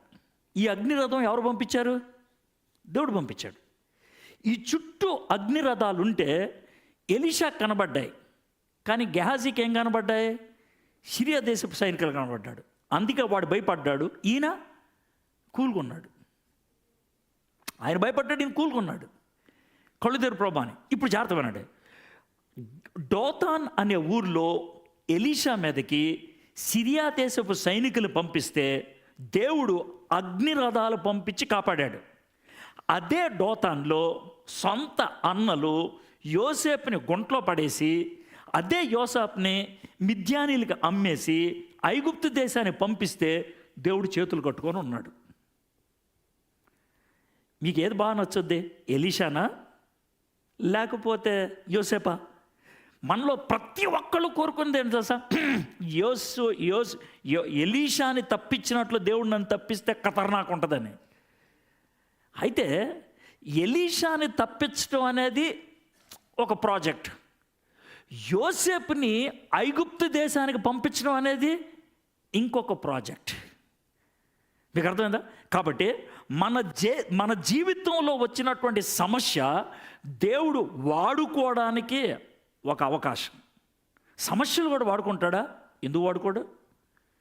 సమస్యలు కూడా వాడుకుంటాడు. ఇక్కడ సమస్యను వాడుకున్నాడు. యోసేపుని అమ్మేశారు. యోసేపుని అమ్మేస్తే ఎక్కడికి వెళ్ళిపోయాడు? ఐగుప్తు దేశానికి. అంటే దేవుడు ఆయనకు తోడుగా లేడా? ఉన్నాడు, ఆయనతో తోడుకున్నాడు. మీకు ఎందుకు ఈ మాట చెప్తున్నానంటే, మీకు కష్టాలు ఉన్నాయి, మీకు శ్రమలు ఉన్నాయి, మీకు బాధలు ఉన్నాయి. మన జీవితంలో శ్రమలు కష్టాలు 3 కారణాలతో వస్తాయి. 3. 1, మనం తప్పు చేస్తే వస్తాయి. 1, మనం తప్పు చేస్తే వస్తాయి, పాపం చేస్తే వస్తాయి. 2, మన భద్రత కోసం వస్తాయి. అంటే మనం పాపంలో పడిపోకుండా ఉంచడానికి దేవుడు సమస్యను తీసుకురావచ్చు. 3, మన జీవితంలో పైకి తీసుకెళ్ళటానికి వస్తాయి. 3 వాటికి బైబిల్లోంచి ఉదాహరణ చెప్తాను, మీకు బాగా అర్థం అవుతుంది. దావీదుకి సమస్య వచ్చింది. ఏం సమస్య వచ్చింది? ఎంతో ప్రేమగా బెత్షెబాకి కొడుకు పుడితే వాడికి జబ్బు వచ్చింది. వాడు ఏమయ్యాడు? చచ్చిపోయాడు. ఎందుకు సార్ దావీదు కొడుకు చచ్చిపోయాడు? పైగా దావీదు ఉపవాసం ఉన్నప్పుడు ఎందుకు చచ్చిపోయాడు అంటే, దావీదుకు బుద్ధి రావడానికని చంపేశాడు. దావీదుకు బుద్ధి వచ్చింది. ఆడు చచ్చిపోయిన తర్వాత అప్పుడు దేవుడు నాకు బుద్ధి తీసుకొచ్చాడు.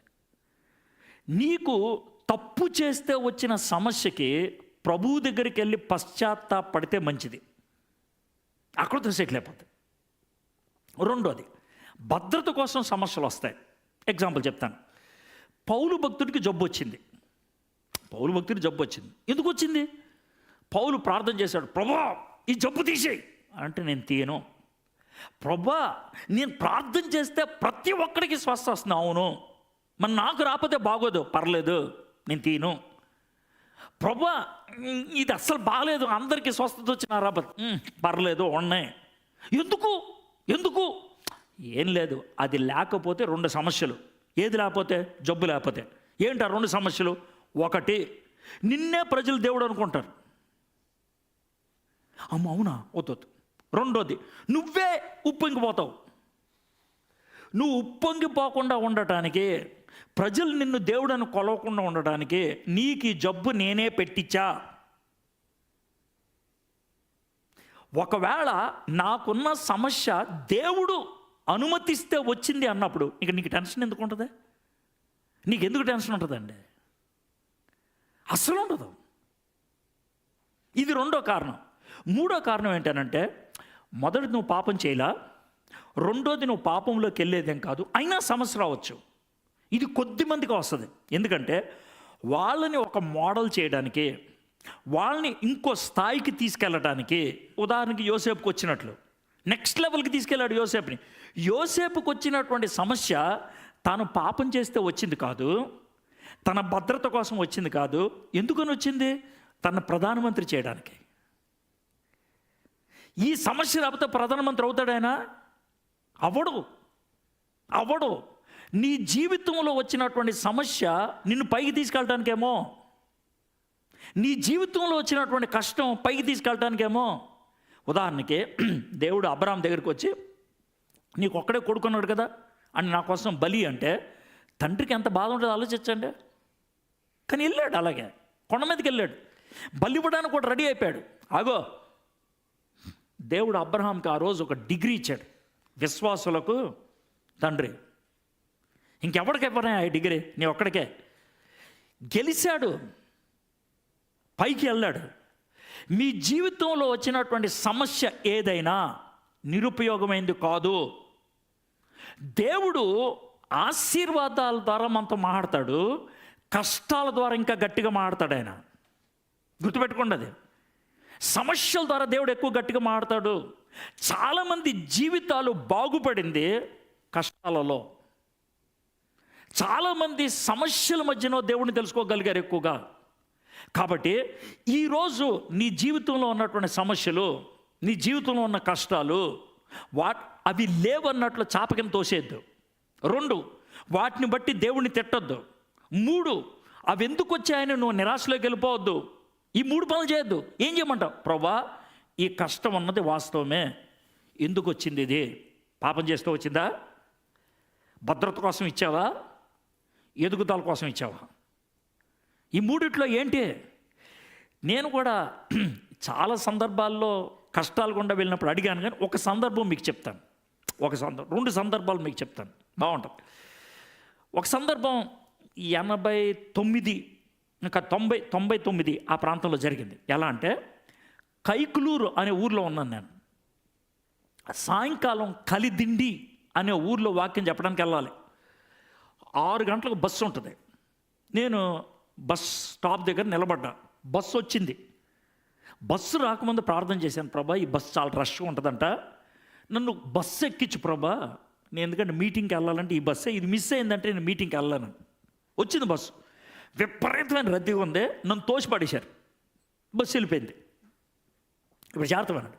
అక్కడ ఒక కరెంట్ స్తంభం ఉంది, కరెంట్ స్తంభానికి ఆనుకొని, ప్రభా ఏం దేవుడు అయ్యా నువ్వు, ఏం దేవుడు నువ్వు, నేను కారు ఏమన్నా అడిగానా, సీట్ ఇప్పించి ప్రభా అని అడిగానా, బస్సులోకి ఎక్కించయ్యా, నీ మీటింగ్కి వెళ్తాను అన్నా, నేను ఏమన్నా ఆడుకోవడానికి వెళ్తున్నానా, పెళ్ళికి వెళ్తున్నానా, నీ వాక్యం చెప్పడానికి కదా, ఏంటి ప్రభా అలా చేయటం, అసలు కొన్నిసార్లు నాకు నువ్వు అర్థం కావయ్యా అని ఇలా మాడుకుంటున్నాను. ఇలాగే మాడుకుంటా ఉన్నాను. నా ముందు ఒక మెటడార్ వచ్చి ఆగింది. నేను దేవుడితో చాలా సీరియస్గా మాడుతున్నాను, అతను ఆగింది కూడా చూడాల. సార్ కలిదిండా అంటున్నాడు. కొద్దిసేపు నాకు ఏంటి అన్న, కలిదిండా అన్నాడు. కూర్చోండి సార్. డ్రైవర్ పక్కన సీటు, వెనకాల మిగిలిన వాళ్ళందరూ కూర్చున్నారు, డ్రైవర్ పక్కన సీటు. నేను ప్రార్థన చేస్తూ దేవుడితో మాడుతున్నప్పుడు నేనేమన్నా సీట్ అడిగానా, నేనేమన్నా కారు అడిగానా అన్నదే అవి గుర్తొచ్చాయి. కొంచెం నోరు మూసా, సైలెంట్గా ఉన్నా. ఇప్పుడు అసలు విషయం చెప్తాను చూడండి. నేను అలా దేవుడితో బాగా వాదించానేమో, తలనొప్పి వచ్చి పడుకుని పోయాను, చల్ల గాలి వస్తుంది, నిద్రపోయాను. కొంచెం దూరం వెళ్ళిన తర్వాత మెటడార్ ఆగిపోయింది. ఎందుకు ఆగిందో తెలియదు. ఆగేటప్పుడు నాకు చెమట బట్టి లేచా. ఏమైంది, కలిదిండి వచ్చినాను. కాదు సార్, ఏదో అయినట్టుంది సార్ అని అన్నాడు. అంటే కారు డోర్ ఓపెన్ చేసి బయటికి దిగి 4-5 వెహికల్స్ ఉన్నాయి, దాటి అవతలికి వెళ్ళి నా కళ్ళ ముందున్న సీను చూస్తే ఒక్కసారిగా భయం వేసింది నాకు. అంటే నేను ఏ బస్సు అయితే ఎక్కుదాం అనుకున్నానో ఆ బస్సు కాలువలో పడిపోయి ఉంది. 12 మంది చచ్చిపోయారు. మీకు అర్థమవుతుందండి? పడితే అది కాలువలో పడిపోయింది, 12 మంది చచ్చిపోయారు. ఇది నేను అన్నమాట. జాగ్రత్తగా వినండి మాట. మనకొచ్చేటువంటి కష్టాలు మనల్ని విసిగించడానికి రాలా, మనల్ని ఏడిపించడానికి రాలా, మనల్ని బాగు చేయడానికి వచ్చాయి. నువ్వు పాపం చేసినప్పుడు వచ్చిన కష్టమైనా బాగు చేయడానికే. దావీదు కొడుకు చచ్చిపోయింది దావీదు కళ్ళు తెరిపించడానికి. గుర్తుపెట్టుకోండి, పౌలు గారికి ముళ్ళు పెట్టింది పౌలు గారు పడిపోకుండా ఉండటానికి. అబ్రహాం గారికి భయంకరమైన సవాలు వచ్చింది అబ్రహాం గారిని ఓ మెట్టు పైకెక్కించడానికే. ఎవరిది నిరుపయోగమైంది సార్? కష్టాలు వస్తాయి మనకే, పరీక్షలు మనకు ఉంటాయి, దేవుని బిడ్డలుగా ఉంటాయి. పరీక్షలో లేనటువంటి ఒక్క విశ్వాసిని బైబిల్లో చూపించి నాకు. ఎంత బుద్ధిహీనమైన మాట అంటే, ప్రభా నాకు ఏ సమస్య లేని జీవితం ఇవ్వు ప్రభా, ఏ కష్టం లేని జీవితం ఇవ్వు ప్రభా అంటే అది ఎలా ఉంటుంది? పరీక్షలు లేని జీవితం. పరీక్షలు రాయకుండా ఉంటే ఏమవుతావు? టీ కొట్టులో పెట్టుకుని పనిచేసేవాడు అవుతావు. పరీక్షలు రాస్తే కలెక్టర్ అవుతావు. పరీక్షలు, సమస్యలు, శోధనలు యోసేపుకి వచ్చాయి. మనోడు వాటినేమి ఖాతరు చేయాల, దేవుడు నాతో ఉన్నాడు అన్నట్లు ఆయన బతికాడు. ఇప్పుడు క్వశ్చను, దేవుడు డోతాన్లో ఎలీషాను తప్పించాడు, అదే డోతాన్లో యోసేపుని అప్పగించేశాడు. ఎలీషాని విడిపించడం బట్టి ఇశ్రాయేలుకు ఉపయోగపడ్డాడు, యోసేపుని అప్పగించడం బట్టి తన దేశాన్ని నిలబెట్టుకున్నాడు ఆయన. బహుశా నీకొచ్చిన సమస్య నీకు ఉపయోగపడుతుందేమో. రెండోది, ఈ పోలీస్ కేసు జరిగింది కదా, 2 క్రిటికల్ విషయాలు. ఒకటి ఏంటంటే, విశాఖపట్నంలో నేను పెద్ద మీటింగ్లో మాట్లాడుతున్నాను. నా 2 కూతుర్ని తీసుకెళ్ళాను మీటింగులకి, 2 కూతురు. నాకు సాయంత్రం తెలిసింది ఏమన్నా సరే పొద్దున్నే ఫ్లైట్కి వెళ్ళిపోవాలి అని హైదరాబాద్కి. కానీ ఆ తర్వాత రోజు నేను వాక్యం చెప్పాలి. ఆ రోజు రాత్రి 1 గంటకే అప్పటికి టికెట్ బుక్ చేసుకున్నాను. నా 2 కూతుర్ని లేపా, మమ్మ ఇలాగ నా మీద కేసు అయింది, నేను హైదరాబాద్ వెళ్తున్నా, మీరేం టెన్షన్ పడద్దు, దేవుడు మనకు తోడుగా ఉంటాడు, కానీ నాకు చిన్న సహాయం చేసి పెట్టాలన్నా నా 2 కూతుర్ని. ఏంటి పాప అన్నారు, నా ప్లేస్లో మీరు వాక్యం చెప్పాలి అన్నా. 3,000 మంది యూత్, నా ప్లేస్లో మీరు వాక్యం చెప్పాలి. ఓకే పాప అన్నారు. పొద్దున్న లేచిన తర్వాత ఎయిర్పోర్ట్కి వెళ్తూ నా భార్య ఫోన్ చేశా, ఇది పరిస్థితి అని అంటే ఏడ్చింది. ఏమవుద్ది అన్నది, ఏమో తెలియదు చెట్టే, ఒకవేళ నన్ను జైల్లో పెడితే నువ్వు ఎట్లా తీసుకుంటావు అన్నా. ఏముంది, నువ్వు చేసిన తప్పు కాదు కదగా, పౌల్ని పెట్టినట్లు నిన్ను కూడా పెట్టారనుకుంటా, పేతుర్ని పెట్టినట్లు నిన్ను కూడా పెట్టారనుకుంటా. నా భార్య బాగానే అర్థం చేసుకుంది, నా కూతుర్లు బాగానే అర్థం చేసుకున్నారు. నేను హైదరాబాద్ వెళ్తున్నప్పుడు నాకు చాలా ప్రశ్నలు వచ్చినాయి. ప్రభా ఎందుకు ఇది? నేను దురుసుగా మాట్లాడతాం బట్ట అది నా తప్ప? ఇది నువ్వు పలకమన్న మాట కాదా? బోల్డ్ ప్రశ్నలు వచ్చాయి. కానీ అనూహ్యమైన పద్ధతుల్లో దేవుడు కాపాడుతూ మొదలుపెట్టాడు. ఎలా అంటారేమో, నేను లెక్క ప్రకారం 3 గంటలకు వెళ్ళాలి పోలీస్ స్టేషన్కి. ట్రాఫిక్ జామ్ అయ్యి 4 గంటల 45 నిమిషాల దాకా పోలీస్ స్టేషన్కి వెళ్ళా. ట్రాఫిక్ జామ్ అయ్యి దేవుడు నా ముందు అంత భయంకరమైన ట్రాఫిక్ని పెట్టాడు. 4 గంటల 45 నిమిషాల దాకా వెళ్ళలేదు. 4 గంటల 45 నిమిషాలకి వెళ్ళి, సార్ నేను పలానా ఫ్లైట్కి వచ్చాను, ట్రాఫిక్ జామ్ అయింది అని అంటే, సర్లే సార్ వచ్చారు కదా రిపోర్ట్ చెప్పండి, 12వ తారీఖు నుంచి 18వ తారీఖు దాకా సెలవులు, 19వ తారీఖు రండి అని పంపించేశారు. నీకు అర్థమైంది కదండి? ఒకవేళ నేను 3 గంటలకు వస్తే నన్ను పంపించేవాళ్ళు కాదు, రిమైండర్లో నానబెట్టేవాళ్ళు. నన్ను రిమైండర్లో పెట్టడానికి టైం లేక పంపించేశారు. మీకు అర్థమవుతుందండి? ట్రాఫిక్ జామ్ దేవుడు కలిగిచ్చాడు నా కోసం. ట్రాఫిక్ జామ్ నా కోసం కలిగించాడు. 19వ తారీఖున మొత్తం కేసు కొట్టేశారు. ఈలోగా మాట్లాడుకోవటం అయిపోయింది, కొట్టేశారు. బయటకు వచ్చిన తర్వాత బయటకు వస్తున్నప్పుడు డిఎస్పి గారు అన్నారు, బాబు ఆ వీడియో ఏదో హైడింగ్లో పెట్టమన్నారు కదా, వదిలిపెట్టేశాను అని అన్నారు. వదిలిపెట్టేశాను. కానీ అప్పటికే అడుగుతున్నాను, 29వ తారీఖు జనవరి 29వ తారీఖు యూట్యూబ్ వాడు నాకు పంపించిన మెసేజ్ విని, మీ ఒక్క మెసేజ్ 7 ఛానల్స్లో ప్లే అవుతుంది, 1 మిలియన్ వ్యూస్ దాటిని అని. ఏం మెసేజ్ అని చూస్తే అది. అప్పుడు దేవుడు నాకు చెప్పిన మాట ఏంటి తెలుసా? నిన్ను జైల్లోకి తీసుకెళ్లే పరిస్థితి వచ్చింది కాబట్టి 1 మిలియన్ మంది చూశారు దీన్ని, లేదా ఎవడు చూసిండేవాడు కాదు. మీకు అర్థమైంది కదండి? ఈ వర్తమానం భారతదేశానికి కావాలి, అందుకని నేను లోనేసా. సరిపోద్దా?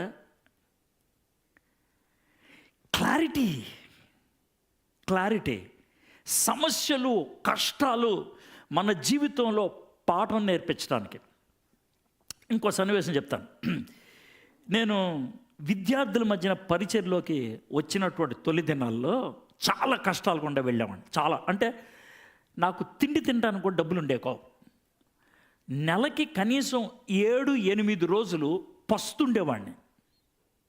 అయితే ఒకసారి 2 రోజులు ఏం తినలా, 2 days ఏం తినలా. ఎందుకు తినలేదంటే నాకు డబ్బులు లేవు. 3వ రోజు బాగా ఆకలి అవుతుంది, కడుపు నొప్పిగా ఉంది, నీళ్లు తాగుతున్నానేమో వాంతులు అయిపోతున్నాయి ఆకలికి. సూట్ కేస్ అంతా ఏరితే పావలా దొరికింది. పావలా అంటే 25 పైసలు దొరికింది.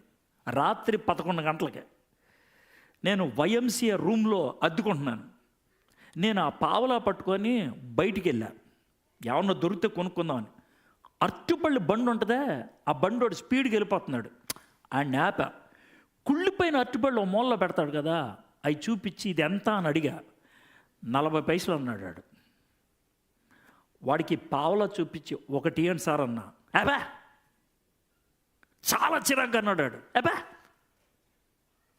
నేను ఆ పావలా పట్టుకొని గదిలోకి వచ్చి కూర్చొని ఈ కాళ్ళతో పొట్టని నొక్కుకుంటూ నొప్పి తట్టుకోలేక, ఏంటి ప్రభా ఇలాంటి పరిస్థితి అని ఇబ్బంది పడతా ఉంటే 5 నిమిషాలు తక్కువ 12, 10 నిమిషాలు తక్కువ 12 అయింది. ఎవడో తలుపు కొడుతున్నాడు. ఎవడా అని చూస్తే నా మిత్రుడు జాన్ పాల్ అతని పేరు వచ్చాడు. వాడు లోనికి వచ్చారే, ట్రైన్ మిస్ అయిందిరా, ఆటో ట్రాఫిక్లో ఇరుక్కున్నాడు, ప్లాట్ఫామ్కి వచ్చే ట్రైన్ వెళ్ళిపోయింది, ఇంటికి వెళ్తావు ఎందుకని ఇక్కడికి వచ్చాం. అరే బాగా ఆకలిగా ఉంది, ఏమన్నా ఉందా అన్నాడు. మీరు ఇప్పుడు నవ్వుతున్నాను, నా పొజిషన్ ఎట్లా ఉండదు ఆలోచించండి. అడిగి ఏం జవాబు చెప్పాలి తెలియక అలాగే ఉన్నా. రే ఆకలి ఉందరా, ఏమన్నా ఉందా అన్నాడు. ఏం లేదు అన్నా. వాడు సీరియస్గా ఇలా చూసి, రే ఏమన్నా తిన్నావు నువ్వు అన్నాడు. లేదురా. మధ్యాహ్నం ఏమన్నా తిన్నావా? లేదు. నిన్న రాత్రి ఏమన్నా తిన్నావా? లేదు. నిన్న మధ్యాహ్నం ఏమన్నా తిన్నావా? లేదు. మొన్న రాత్రి ఏమన్నా తిన్నావా? లేదు. రాయ్ ఇలాగ అరిచాడు. తినలేదురా, తినలేదు. వైఎంసీఏ సికింద్రాబాద్ క్లాక్ టవర్ దగ్గర ఉంటుంది, హైదరాబాద్ ఎవరిని తెలిసిన వాళ్ళు ఉంటాయి. నన్ను వాడు చెయ్యి పట్టుకొని బయటికి తీసుకెళ్ళాడు. వైఎంసీఏకి 2 బిల్డింగుల పక్కన గార్డెన్ రెస్టారెంట్ అని ఉంటుంది. అక్కడికి వెళ్ళాం. లోనికి ఇలా అయ్యంగానే షటర్ వేసాడు వెనకాల. ఎందుకు వేసాడు తెలుసా? 12 గంటలకు పోలీసులు వస్తారంటే షటర్ వేసాడు. మేము లోనికి వెళ్ళిపోయాం, బయట వేసి కూర్చున్నాను. ఓ చికెన్ బిర్యానీ పట్టరా అన్నాడు. పొగొస్తుంది బిర్యానీలోంచి. పైన లెగ్ పీస్ ఉంది, బిర్యానీ ఉంది. విపరీతంగా ఆకలేస్తుందేమో, ప్రభా నీకు స్తోత్రం అని పళ్ళు బిగబడి కబాబు తినేద్దాం అనుకున్నాను. ఆగో నా మనసులో, ఆగో ఈ బిర్యానీ ఎంత ఖరీదో తెలుసా? ఎంత? 15 రూపాయలు, 18 రూపాయలు. దీని ఖరీదు చాలా ఎక్కువ. నా మనసులో ఈ బిర్యానీ నీకు ఇప్పించడానికి ఆటో ట్రాఫిక్లో ఇరుక్కుపోయేటట్లు చేసింది నేను, ట్రైన్ అందకుండా చేసింది నేను, ఆడి ఇంటికి వెళ్ళకుండా నీ దగ్గరకు వచ్చేటట్లు చేసింది నేను, ఆడికి ఆకలి పుట్టించింది నేను, నిన్ను తిండి అడగమని అడిగింది నేను, వాడు 4-5 సార్లు అడిగేటట్లు చేసింది నేను, నువ్వు గార్డెన్ రెస్టారెంట్లోకి వచ్చేదాకా షట్టర్ పడకుండా చేసింది నేను, బిర్యానీ ఆర్డర్ చేయగానే వేడి వేడి బిర్యానీ తెప్పించింది నేను నీకోసం.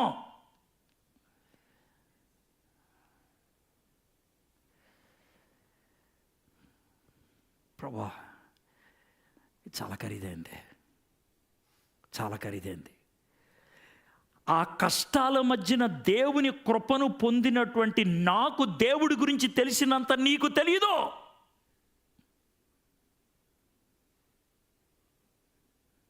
నీకు తెలీదు. నీ కష్టాలు ఇవ్వంటలేదు నేను, నీకు సమస్యలు ఇవ్వంటలేదు నేను. సార్వభౌముడైనటువంటి దేవుడు చేతులు కట్టుకొని లేడు, ఆయన కళ్ళు మూసుకొని లేడు. నీ సమస్యలు ఎందుకు వచ్చాయో దేవుడికి తెలుసు. దేవుడు నీ జీవితాన్ని బాగు చేయడానికి కష్టాలు తెచ్చాడా?